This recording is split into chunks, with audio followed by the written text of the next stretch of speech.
তো hello dear student, কেমন আছো? আই হোপ প্রত্যেকে শুধু ভালো নয়, ভীষণ ভালো আছো। স্ক্রিনের ওপর একটা কোশ্চেন দেখা যাচ্ছে। প্রশ্নটা কি বলেছে সেটা পড়ি। যদি sine theta plus sign square theta equal to 1 হয়, এর মানটা যদি 1 হয়, তাহলে কার মান বের করতে হবে? চলো, cos to the power 12 theta, হ্যাঁ, plus 3 cos to the power 10 theta বেস, plus 3 cos to the power 8 theta বেস, plus cos to the power 6 theta minus 1, এর ভ্যালু কত বের করতে হবে। ওকে, চলো করা যাবে, কিন্তু তার আগে একটা কাজ করি, এখানটার কাজ করে নিই। Sign square theta equal to 1 minus sine theta, হ্যাঁ ঠিক। আবার সাইন স্কোয়ার থিটা মানে কি? 1 মাইনাস কস স্কোয়ার থিটা, আর এখানে যে 1টা রয়েছে সমানের দিকে আনলে -1 হয়ে যাবে, equal to minus sine theta পড়ে থাকলো। -1 মাইনাস +1 ক্যান্সেল আউট হলো। এবার দেখো, এদিকটা মাইনাস আছে, এদিকটা মাইনাস আছে, মাইনাস দিয়ে গুণ করে দাও, তাহলে কি পাবো আমি? কস square theta equal to sine theta, এটা আমরা পেলাম। ওকে, এবারে চলো মূল অঙ্কে যাব।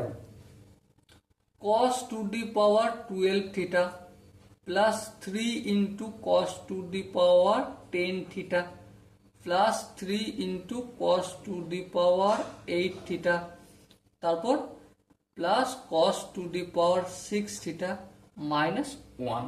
বেশ, আমি একটা কাজ করবো এখানে। কাজটা কি? সিম্পলি কসের জায়গায় সাইন পুট করে দেবো।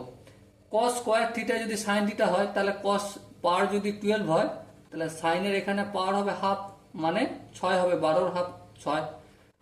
3 সাইনের পাওয়ার কত হবে? cos to the power 10 theta যদি হয়, এখানে সাইনের পাওয়ার 5 থিটা হবে। বেশ, 3 এটা কসের পাওয়ার আছে 8, তাহলে সাইনের পাওয়ার হয়ে যাবে কত?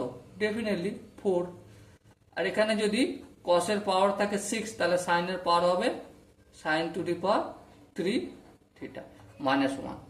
এবার ধ্যান দিয়ে লক্ষ্য করো, এখান থেকে এখান পর্যন্ত যদি দেখো, সর্বোচ্চ পাওয়ার হচ্ছে সাইন কিউ থিটা, সেটাই আমি কমন নিচ্ছি, তাহলে সাইন কিউ থিটা কমন নেবো। তাহলে এখান থেকে কি পড়ে থাকবে? Sine cube theta. এখান থেকে কি পড়ে থাকবে? Plus 3 sine square theta. এখান থেকে কি পড়ে থাকবে? 3 সাইন থিটা। এখান থেকে কি পড়ে থাকবে? প্লাস 1, আর ব্র্যাকেটের বাইরে -1 তো হবে। বেশ, এবার যদি এখানটা যেমন আছে তেমন থাকলো, একটা জিনিস লক্ষ্য করো, এখানে কি লক্ষ্য করো?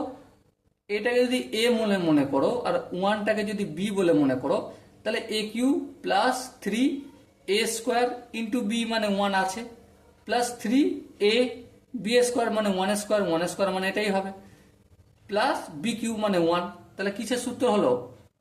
এ cube plus 3 a square b plus 3 a b square plus b cube, মানে বলো বলো 1 বা সাইন থিটা প্লাস 1 তার হোল কিউ হলো, তাই না? এ প্লাস বি তার হোল কিউ হয়ে গেল। এবার দেখো, সূচকের একটা ঘটনা লিখছি আমি। কি লিখবো? A to the power m into b to the power m সমান কি? এ ইন্টু বি তার whole to the power m. এটা দেখালাম কেন? কারণ এর অ্যাপ্লিকেশন এক্ষুনি আছে। দেখো, এই সাইন থিটার পাওয়ারও 3, আবার এখানটারও পাওয়ারও 3, তাহলে আমি গুণ করতে পারি অনায়াসে ভিতরে, হ্যাঁ।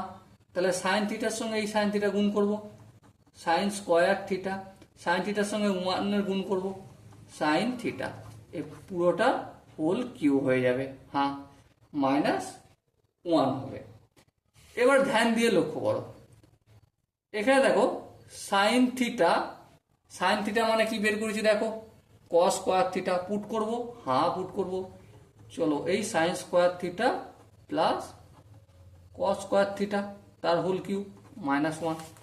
Sign square theta plus cos square theta কত? 1 হয়, হ্যাঁ, তার হোল কিউ -1। 1 এর কিউ মানে 1, -1, তাহলে 1 থেকে 1 বিয়োগ করলে 0, এটাই আমার আনসার হবে। So my dear Watson, I hope এই প্রশ্নের প্রতিটা স্টেপ বোঝা গেছে। যদি কোনো জায়গায় ডাউট থাকে বা কনফিউশন থাকে তাহলে কি করতে হবে, কমেন্টে জানাতে হবে। ওকে, সো ডিয়ার স্টুডেন্ট, দেখা হচ্ছে পরবর্তী সেশনে। ততক্ষণ পর্যন্ত ভালো থেকো, সুস্থ থেকো এবং জয় হিন্দ।